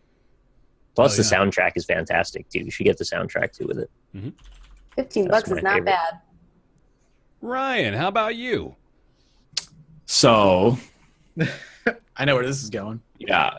For Honor is my game of the month, and it's a really good game, and people are sleeping on it because the experience overall is pretty mixed. The game is great, and I'm not trying to just... if we're asking what is the product of the month, what is the best thing to buy? Yeah. That's a different spectrum. The actual gameplay of For Honor is like, I'm so into it. I mean, people make fun of me for how much I played it, but I've only played like 18 hours since launch. It came out like 3 weeks ago. That's a lot for you, though, man. It is a lot for me to invest in a single It's game at not this much, point. in but my life. yeah. So like, I'm very into For Honor. The game is great, and I wouldn't be surprised if it was like on the top 10 of my year at the end of the year.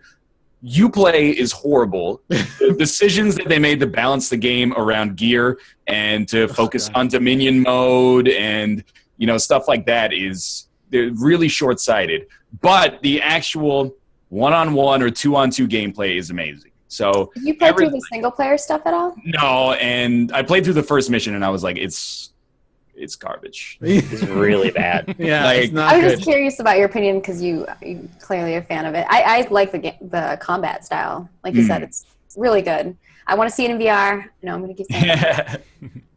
I think this is going to be one of those games that, I mean, there's two ways I see it going. One is that Ubisoft supports it and it kind of gets like a better reputation similar to Rainbow Six Siege. Or people forget about it, and then in like 8 years, I'm going to be this guy with get off my lawn sort of discourse where I'm like, I liked it when it came out. And everybody else is like, why didn't they make a sequel to that? That was really cool, but underappreciated at launch.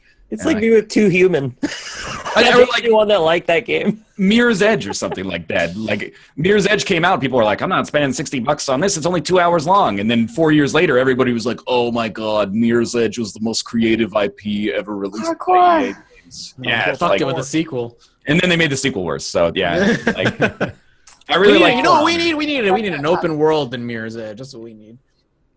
Do we? I'm with you actually. For the open, no, that's what they did in the second game. Yeah.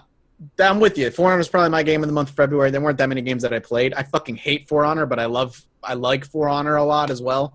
For all the reasons that you kind of listed. You play as garbage. Dominion is garbage. Gear is garbage. That's so peer-to-peer. many parts For of Honor's- the game that For are Honor's a garbage. great How game. No, Here's it's all the so stuff many that parts- sucks.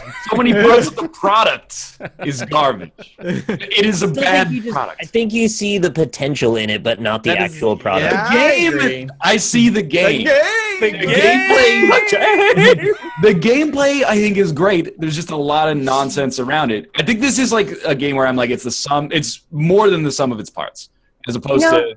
Brian, as you're saying that, like, I mean, I'm curious what the development team is thinking. I mean, they obviously have to be looking at the feedback. I'm sure the community manager is compiling all this. And what you said and what Mathis said are things that I've heard from, like, so many people. So I'm wondering if they're, like, going to take all of that and come back and be like, all right, this is a new mode that I think all of you guys are going to like. And maybe it'll be, like, 2v2 map or something. That'd be Well, sick. they I need don't like know. a final destination map. Yeah. Yeah. They need like a map with no ledges, no spikes, no That's what you guys are geysers. telling me. It's like everybody that's complaining is fire. just complaining about everything but like the one trusted, honorable version of Actually, combat. no, right? actually playing it Yeah. in one mode is fantastic. But that mode is like enough. It's not like WarioWare. You're just doing paper planes over and over and being like, this is a good use of like $50. But I really think that Chad had a good analogy, and that matches my feeling. Basically, is like it's really good food in a restaurant that has like shitty clientele and decor and no parking and it's not near mass transit and maybe it's you're making it a lot worse. But the food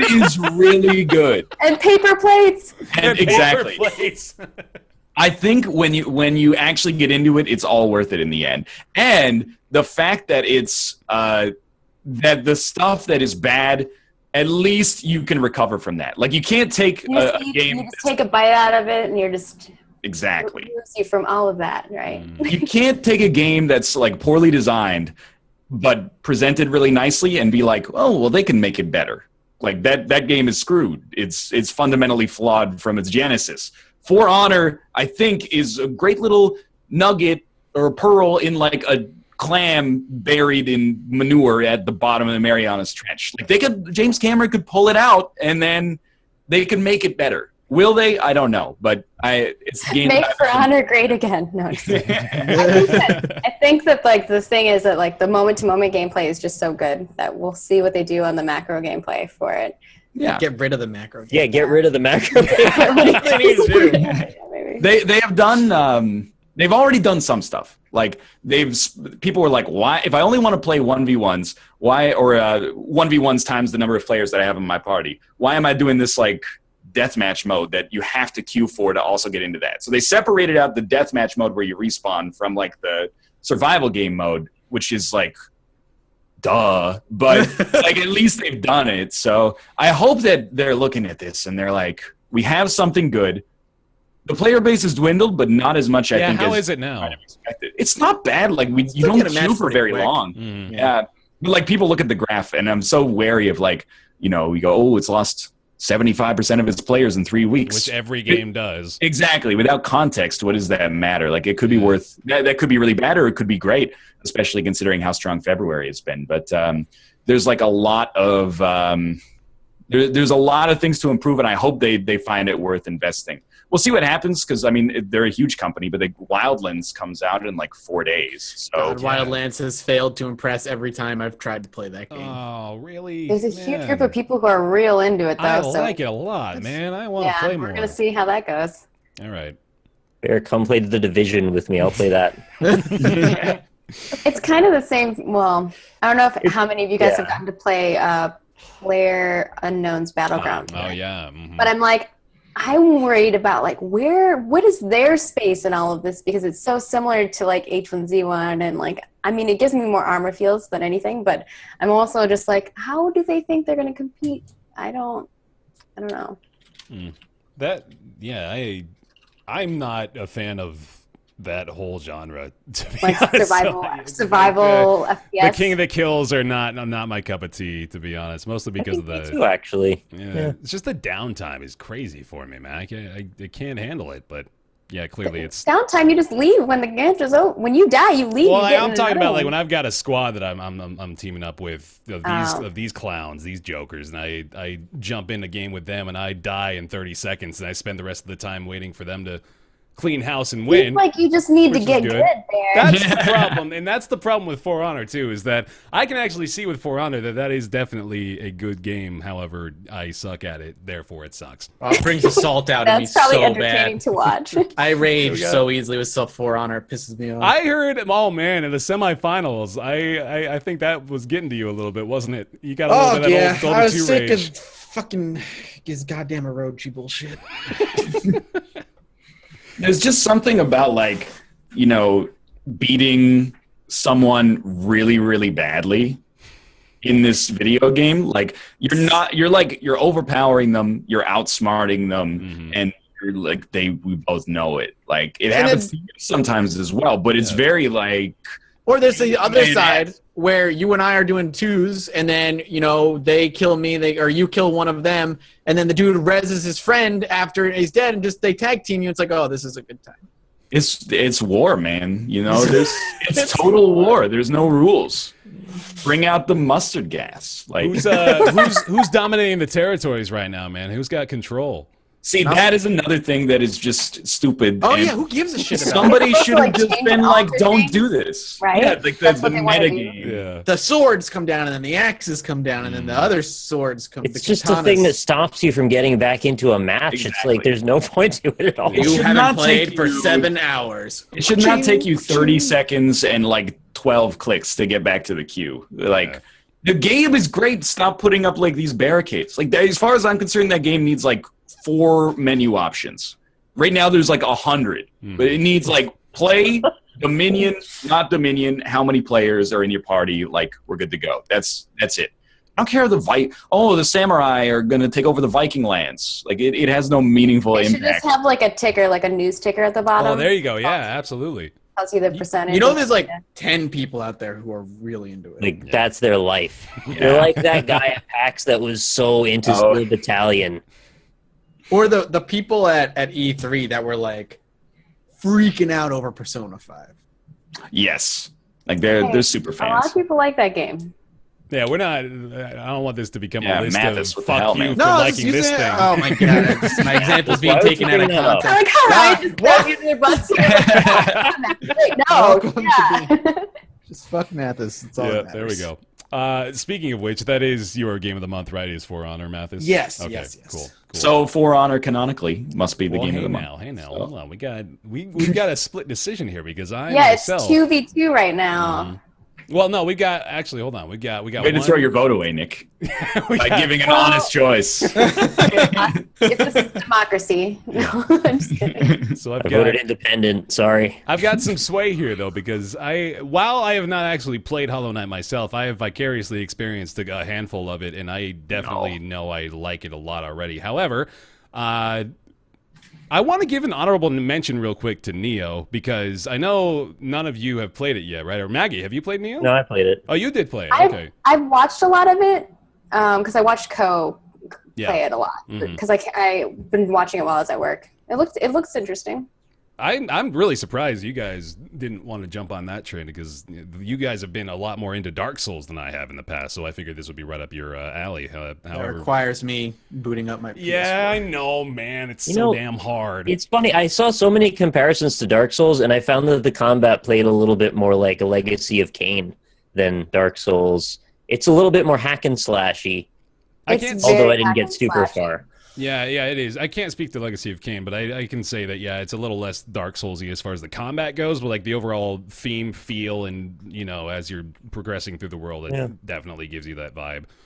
But Neo is extremely good, man. We are getting a lot of very, very good games, which is awesome. Extremely exciting.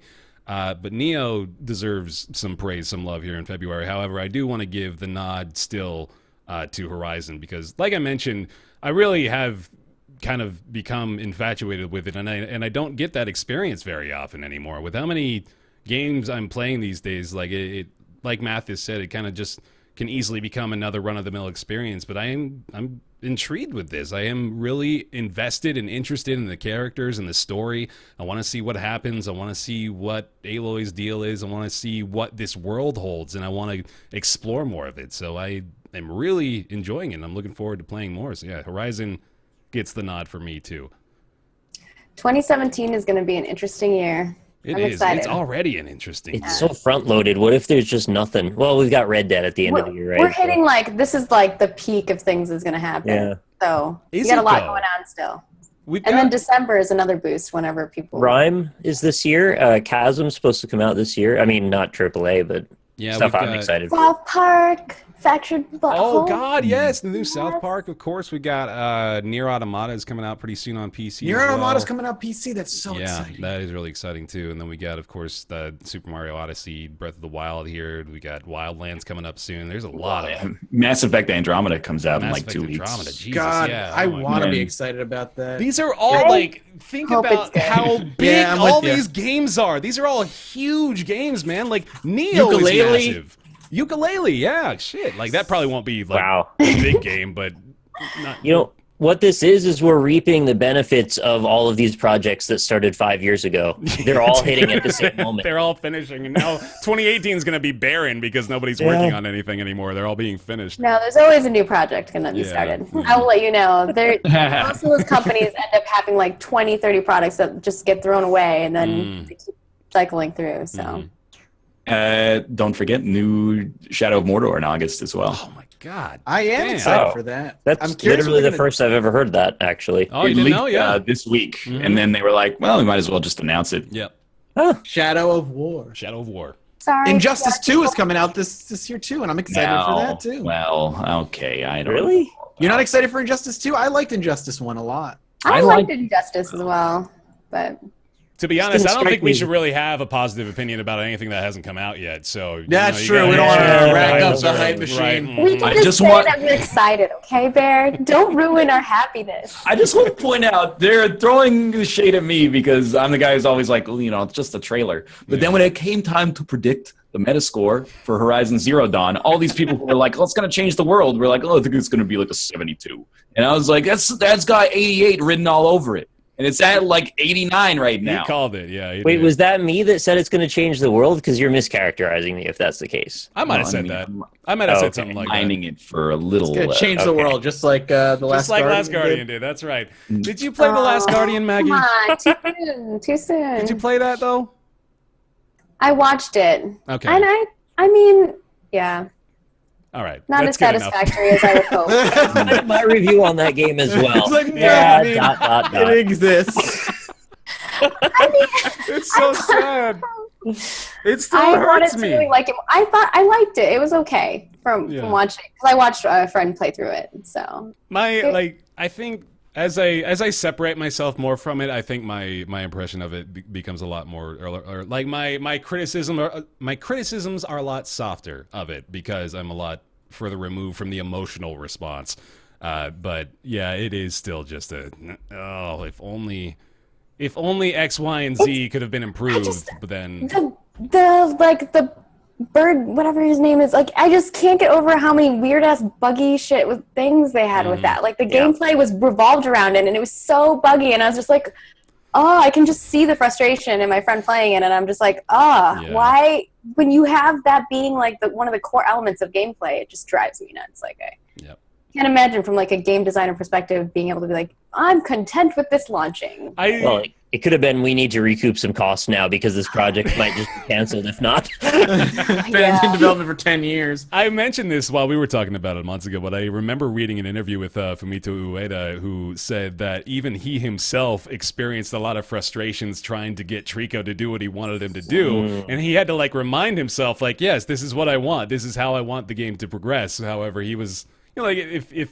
the man who invented the damn thing is having those frustrations, you would think that would echo a lot of the... is he bugging out, or is he just acting like that on purpose because he's an animal? It's just what a dog does, Yeah. It's not a bug, it's a feature. Immersion! Like, no, come here. Where you go? No, don't fall off the cliff, not Trico. God, come on. But still, I don't want to talk about this for too much longer, but still my favorite part of that game is always going to be when I would be climbing up those pedestals one by one, and I'd be at the last jump. Arbitrarily, he decides, oh, hey, look, that's interesting, turns around, jumps all the way back down before letting me come back up and try to do it again. And yeah, that's The Last Guardian. Like, that's ridiculous. Yeah. When I was voicing those frustrations, people were telling me, like, you just don't understand how the language works. Yeah. You need to learn how to speak the language with Trico, and then you won't have these problems anymore. Problem one, you listen to the chat. It's bad.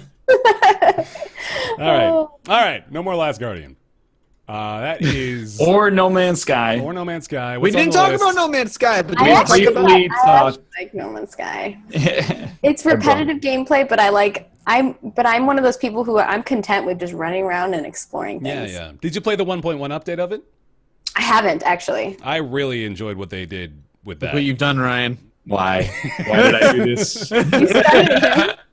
I feel like Bear and I would get really... We have a lot of the same interests, but we're not allowed to be happy in these parts. That's the case. So. Oh, and no more Resident Evil 7 also, because I talked about it once. That's true, yeah. Yep, I remember that. I've I'm liking Resident Evil 7 so far. Hey, you know what It's awesome. You know what I didn't include on the docket is Overwatch fixing custom games with a new character on the way, which is exciting for me. But I know. Remember that like one month we were all really into Overwatch. Yeah, dude. I would still play it with you guys. Nobody wants. I think them fixing custom games is actually a pretty big deal. Like they not only fixed the custom game lobby, but they made it a lot better, and they added server browsers too, which is pretty cool. But yeah, anyway. The new character's a metal horse. Doesn't McCree get to ride it? That's a good point. He should. Yeah. It's it just makes sense. Mm-hmm. Overwatch is like a college course where for like a month we were all in a study group together making progress, and like we were right there. We were hitting the class average, and then like blew off class for a couple weeks, and then people were like, hey, you know, class is getting pretty good. You want to come back? And we're like, I've missed too much. I'm just going to drop out. Might as well just drop it. Come back. You know, you guys converted me on Overwatch. When it first was new, I was like, I don't want to play that at all. Yeah. And then I'm the only one that still would. Yeah, I don't know, man. It's weird. Anyway. We'll have to exchange BattleNet accounts. I'll play with you, Nick. Okay, good. You won't be alone anymore. You got to play the Division with him, too, though. He's gonna. You don't have to play the Division, but I wouldn't mind it. I had fun playing the Division, but I liked it more when I was playing with a group of people. Yeah, definitely. Especially in like that one, whatever that dark area is that you're supposed to go into. Mm-hmm. The like, Central Park area. Yeah, because it's like if you're not with people, you just get wrecked. Yep. Or you just befriend people and then you take all their stuff. Yeah. You got to take down the biggest, baddest dude in the yard. You got to fuck him up, and then you're the king. All right. On to everybody's favorite segment. It's Ask Roundtable. Ask Roundtable, the weekly segment where you send your questions into roundtableyt@gmail.com, and we do our best to answer them. This one comes from one of our patrons. It's Scroddy119. Hey, Scroddy. It says, with the Oscars just having passed, here's a few movie-related questions. I cherry-picked my favorite among them, which was, do video games make better movies, or do movies make better video games? And here's a couple of other things he asked as well. He said, what do you think is the best crossover between a video game and a movie? And which video game do you guys think has the potential to be made into a movie and to be taken seriously? He also, for Ryan, said for Nick's Weird Games theme song, he'd like a parody of the Fresh Prince of Bel-Air theme, if you can manage that. It's very verbose. It is. But see what you can do there? Work in progress. All right, so. Okay, yeah, I got something. All right, good deal. But for Ask Roundtable, Scroddy asked, do video games make better movies, or do movies make better video games? I like this conversation branch. Who wants to take Definitely a good thinking question, for sure. Absolutely. I mean, most of them are garbaggio, but I'd say movies probably end up making better video games on the whole. I'd agree because I can't think of any good video game movies that exist. Yeah, I think it's more so that most of the people who are creating the movies are not necessarily gamers, and I think that they haven't hit the nostalgia of the games that we love when they make the game, or when they make the movie, if that makes sense. Because I get that same feeling sometimes when I watch marketers marketing a game and they don't play the game. I think Silent Hill might be the only video game movie that was all right. That I can think of anyway. That's probably the only one that was okay. Which ones have you guys seen? Like Which ones have you guys? The movie industry gets horror. You know what I mean? They get that aspect. Sometimes. I think, like, it's cynically speaking, like, they don't make video games into movies because they're like, this game's got a story that needs to be told. Most of the time, it's like, this is a popular game. Yeah. So we've got a built-in audience, and the cost to buy the license is going to be like peanuts for most of it, I think. So yeah, even when you have like thoroughly heavily invested game developers in the movie, you still get Warcraft the movie. You know, how bad was Warcraft? It was like almost not bad. If you were a huge fan, I think and you get super nerdy into the lore, you probably might not like World of Warcraft. But if you take a step back and you see it as a different medium, I think you can understand how good it is. I actually want to bring this up, and I don't know how many of you guys are going to even remember this. I'm going to go back to Defiance, where I think Defiance, the movie or the TV series, was actually better than the game. I've heard that, actually. It kind of gives me like weird Firefly type of vibe, but like not as good. Defiance, the game was fucking awful. Yeah, I didn't like the game, but I really did like that TV series. I knew one person who liked the show, and I knew nobody who liked the game. So I would say it's infinitely better as a show in my anecdotal experience. 100% better. I feel like, have you seen Max Payne, by the way? Oh god, No, it's so bad. Oh god, it's so most bad. video game movies are horrible. Max Payne, in my opinion, is in like it's in that Uwe Boll level of like this. I can't so believe bad. that this god made. It's actually like Is it so bad it's good? Does it come back around? Or yes. Oh, okay. There's like some weird like John Leguizamo has like no teeth and he's in like a desert prison colony that Max keeps visiting to get advice for how to. I mean, it's extremely daring to be the way that you would phrase it if you wanted to. It's very brave. Sold. Yeah. Watch it right now. Hitman Agent 47 was fucking awful Was as well. it, man? I haven't seen any of these, but I see what I hope to see in them, I guess, and I guess it never turns out to be the case. I feel like it's the same case with like other mediums that get crossed. Like often I find that I really, really love a book series. For instance, Wheel of Time is finally getting made into a movie, and I'm just like dreading the moment when I watch it, and it's going to be terrible. But I'm going to watch it because I own the whole series down there. Nice. So it's like I don't know. I feel like every time you try to cross platform, it sometimes just doesn't work out the way that you want it to. Yeah. Yeah, that was my initial gut reaction, is that neither of them work well in either direction. Just because they come across as sort of disingenuous companion pieces instead of their own thing. Like, you can't be passionate about the thing that you have to develop on the side as a way to make extra revenue. I will say, I think the Telltale game series does a really good job of telling a movie or like movies or other comic movie or other mediums into a game. Like, I think that is, but it's very story driven and Very visual novel. Yeah, it's more like a novel story where you're watching a lot of cutscenes and you're making decisions, and I feel like they do a fantastic job of it. And I think that they're one of the best gaming companies to make that type of game. Mm-hmm. Cross genre, or not cross genre, cross mediums content. But I don't know who else has done a good job of that. We don't I have a heard lot the of new Mad examples. Max game was all right. It was fun. I liked the Mad Max game a lot.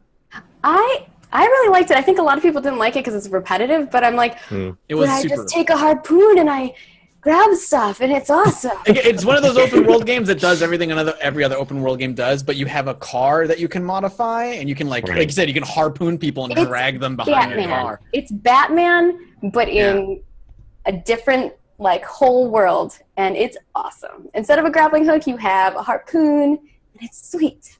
It's like there's 100 different sandbox games with slightly different flavors, and you really like the one that's your flavor specifically, and you get to root for that one. And I don't know which one I would root for.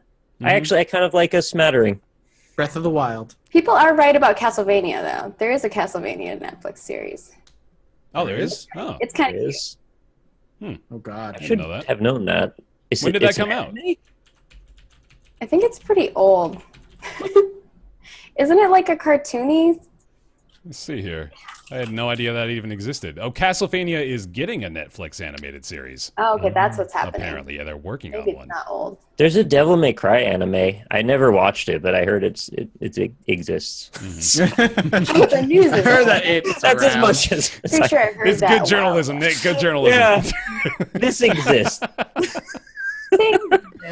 There's another part of this that I'm curious to know some answers about. Which video game do you guys think has the potential to be taken seriously if made into a movie?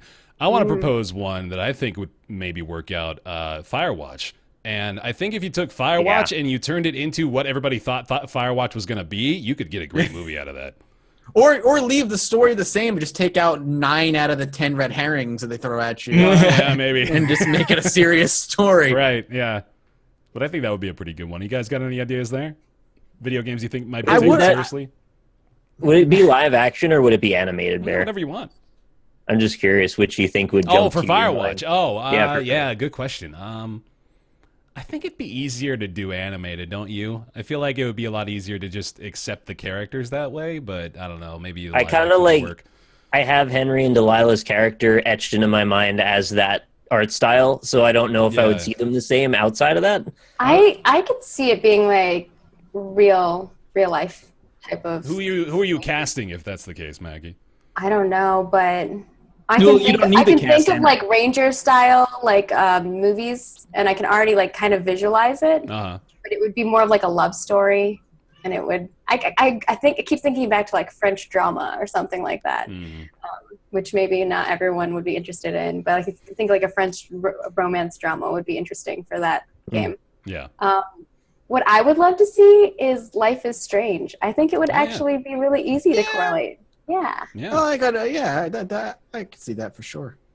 I would love them to try again on Max Payne because I feel like that's really hard to fuck up. But they did. It's like every John Woo movie, though, right? Like just do like a crime noir, action movie. People are saying Mass Effect, and I would so watch that as a series, not as a movie. As a series, okay, not as a movie. Yes, please make it happen. That would be pretty good, actually. I need a sci-fi like drama movie series that can. I was wondering about I was thinking to myself, a Witcher movie. Would I watch that? But then I thought, no, that's got to be a TV series too. I would watch a Witcher TV series. Yeah, that would have to be a TV series. I mean, I try to do a video of like recapping everything up to like the latest one. Yeah. And it was like cramming all that into 2 minutes of a video with like quick animations was like intense. Yeah, I bet. I'll let you know. Can I propose a Studio Ghibli version of Hollow Knight? Because I would love to see that. Hell yeah. Oh, yeah. That would be awesome. Cool. Yeah. I love the characters in Hollow Knight, man. They're all great. I love the animation style of that. It's so I feel like that's adorable. the closest to playing a Miyazaki movie that I've gotten, even though it's still somewhat removed from that. It's got that vibe, though. Yeah, definitely. All right. Sweet. Those are good suggestions. There's Thanks so many. Yeah, there's a lot. I mean, you can take any game that has like a really good overarching story and lots of character development. I think you could just take that and make that into a movie. Yeah. But it has to be like the right person to make that movie. I don't know. I think, like Ryan said, like the majority of these projects are mostly coming from a desire to make some money. So, like, I don't think a lot of these are coming from the desire to tell a good story. And I hope you know who? they do. Wait. You know who should just stop and make a movie? Who's that? Final Fantasy series. Oh, just yeah. freaking make a movie. You have these they car did. traveling for 30 I was gonna say they did. Might It as well just make sucked. Wasn't it? There's Spirits like Within. two to three movies, I thought. Yeah, no, Kingslave was the one I was talking about. I was talking about Spirits Within, the one that released on theaters like in the early 2000s. I heard the Final Fantasy 15 accompaniment movie was not bad, actually. That's Kingslave, right? I heard it was really good if you're like balls deep in the Final Fantasy lore, and if you aren't, you were like, what in the world? This is like, it's exclusively made for enthusiasts, which is, there's nothing wrong with it necessarily, right? But, this is so weird. It's got a 6.9 on IMDb, a 13 on Rotten Tomatoes, but a 93 from Google users. So depending on who you want to trust. I think they made that game, and I think a couple of my coworkers have mentioned this too, that they made this in the game for more people who have like adult lives, if I could say that the best way possible. Baby screaming, adult lives, real jobs. You get in the car, you travel, you go deal with the baby, come back, you're good. Play the game a little bit, go wash the dishes. Like, I feel like that's what you just like. They're giving listen them the while simulator you're for that. doing all these things. Yeah, I see. I don't know. All right. Thank you for the question, Scroddy. Appreciate it, man. And if you want to ask us a question, feel free to send them over to roundtableyt@gmail.com. We will do our best to answer them, include them in future Ask Roundtable segments. For now, it's time for everybody's favorite segment after their favorite segment. It is Nick's Weird Games. So that would be like, in upstate New York, born and raised, on the shelf is where I keep all of my weird games. This one's from Japan. This one's from Korea. This one's from Singapore. And here's from Indonesia. It's an ARPG. And it's not really good. No, it isn't called Caves of Could. I got one weird game and my chat got scared. They said, please close us, you're cheating, and that isn't fair. I can't. You like lost it at a third of the way through and you pulled it back strong at the end. Good. You gotta force the yourself. Caves of Could. Like that was Yeah, that was That's a impressive. hell of a reference right there. You gotta force yourself into a corner and then find a way out. It's my philosophy. Hold on. All right, close your chat. Yeah, so Maggie, if you're How not he lives familiar, life. our weekly segment wherein Nick is going to find a weird game from his catalog of a lot of weird games. We're going to try to guess what it is based on clues. Oh boy. That is the game. Mm-hmm. So today's game actually made it to a number of different platforms. We're specifically speaking of the Xbox 360 version of it, but it also came to arcade, Microsoft Windows, Okay. of course, PlayStation 3, and then, like I mentioned, 360. It was released September 2008 in North America on the 360. There's a little bit of a dearth in the spacing of when it was released. Most recently, the Windows version was actually released in 2015. So a bit of a gap there. And we're talking about a fighting game today. Whoa. A fighting game developed by Arc System Works, in fact, and not a commonly known one. Okay. And then published by Axis. So the central premise of this one is that its characters... What is that face? What is that face? That's your ventriloquist dummy face? What is that? It reminds me of the orange, creepy orange. Oh, the annoying YouTube one? Yeah. It's Yeah. just my thinking face. It's Sorry. freaking me out a little bit. I have to say the words Blaze Blue out loud. Yeah, but that's not what it is. Okay. 'cause Yeah, I was gonna say Nick's talked about that so many times. There's no way. Is it a Guilty Gear game? No. Okay. Oh, yeah, we can't do yes and no questions. I keep getting on this habit of just agreeing to do that. And we're going Does to it keep start trying with a? Does it start with an F? So the big notable thing about this is that the characters have a sort of a storybook style to them and a fantasy theme. Storybook style fantasy. Yeah, it's got 12 characters, I don't know if I know this. arcade fighter, console ports, was received a bit above average, like 7 out of 10s. Does it kind of feel like a Smash vibe? No, not really. Okay. That's a yes or It's no, sold man. very, You're very breaking poorly, rules by here. the way. Oh yeah, that was a yes or no. Sorry. That's I'm garbage with fighting games, so Yeah, I think, don't you told me it was not a well-known one, and I'm like, man, Can I Google's? Can I use Google's, or Nope. do I have to? you you have to. Once you have do, to guess you it. recuse yourself. That's right. I'm going to read some from the back here. Ryan just leaves chat open. Yeah. Well, I take a gander at what my chances are, and I'm like 0. So yeah, I have a check. Oh, the back of the box is like completely not helpful. Read it. It's a Challenge box. the best fighters from around the world via Xbox Live. Experience the world of this game through the eyes of 12 different characters. Unleash deadly attacks and combinations with heat up mode. Heat up. Heat up That's mode. like yeah. everything that it says. From the creators of the Guilty Gear series, which Ooh. you already knew. You getting down that track. King of Fighters. No. Damn it. Yeah, I got I tap got out nothing. here. I think that's I'm tapping out. you going obscure fighting Yeah, games. like I could probably give you more, but I think this is like the amount of info that you would need to get this realistically. Did if anybody you- in chat get it yet? Oh yeah, chat got it, Okay. of course. Mm-hmm. Chat's like always on top of everything. They're The impressive. game Google foo. was called Battle Fantasia. Battle Fantasia. All right. Never seen that game in my life. Not Never in a your single life, time. huh? Yep. Mm-mm. I believe it's on Steam actually, if you want to look it up. Huh. Actually, a decent game. Even though my copy is wrapped, I have played it before. I think I ended up buying a new copy for some reason. I don't know why it's wrapped. Oh yeah, look at that. Got to preserve the value. Not a bad fighter, actually. A bit of a small roster, but I enjoyed it. Battle Fantasia Revised Edition came out in 2015. Wouldn't you know it? Yeah, Cool. revised edition. So I feel see. like it would port really well to mobile. Oh yeah, it does look like it would Yeah. do that. Although, do fighting games really work that well on mobile? I don't. Maybe they do. Maybe they don't. Like a few that I think can work. It's just they just have to not have like a ton of abilities, and Mhm. you have to have like a good control for it. But otherwise, yeah. Who got it in chat, Nick? The first person that I have on my chat before it got cut off was Exquisite Meat. So congratulations, Exquisite Meat. Good name. Exquisite meat. Good name. Good Very shit. nice name. All right. Thank you for playing. Hey, everybody. We made it through another episode of Roundtable Live. Appreciate you being here. Thank you very much for your support. And Maggie, Krohn, thank you for being here as well. Where can they go find you? Thank you for inviting me. You can find me in all the places, Margaret Krohn.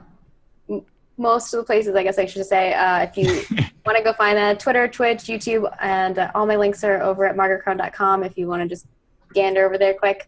And yeah, if you're interested in any NC Soft games, I work over there and I run all of their live streams and live production and YouTube content.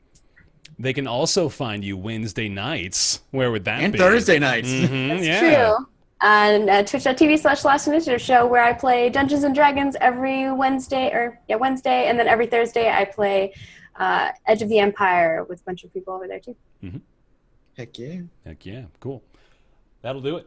Thank you, everybody, for watching. Appreciate you. If you want to discuss the show, you can go over to our subreddit. That's roundtablepodcast.reddit.com. You can also follow us on Twitter at RoundtablePC. You can watch the VOD for free over on YouTube. That's BaerTaffy, Rock Lee Smile, Mathis Games for the YouTube uploads. And that's it. Thank you very much for watching, y'all. And we will... we don't know if we'll be back next week. We'll figure it out. Stay tuned on Twitter. We'll see you next time, whatever that is. Bye. Bye. Hey, everybody.